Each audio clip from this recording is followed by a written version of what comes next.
Pejim-baovao hafa tanteraka kosa indray dia nitonga nitsidika ny filohan'ny antenimiran-dola Rivorakotovao androany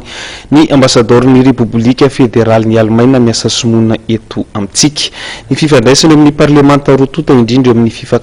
fifanakalozana eo amin'ny firenena rotonta eo amin'ity sehatra ity indrindra no isan'ny voaresaka nandritra ity fihaonana ity.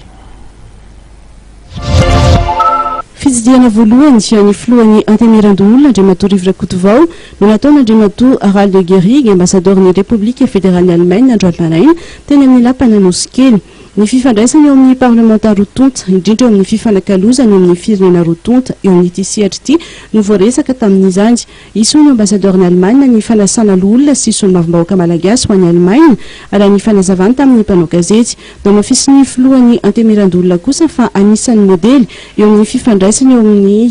fahefanam-panatanteraka sy mpanao lalàna i Alemaina. Fa anisan'ny resana tao anatin'ity dinika androany ity ihany koa ny resaka fiomanana amin'ny fividianana ho avy. Resaka fividianana dia mbola mafisy mihitsy zany maha-presidansena fa tsy misy mihitsy avy aty fanjakana eritreritra ny hoe ny hanimbotra ny ireo daty fividianana izay voalaza ao anatin'ny portfolio indrindra ny fividianana ny filoha-pirenena fa ny ampandehanana azy ary ny hijerevana azy mialoha mba ahafahantsika rehetrarehetra manatokosany fividianana ao anatin'ny fomba mahomby ara-dalàna mba ahafahantsika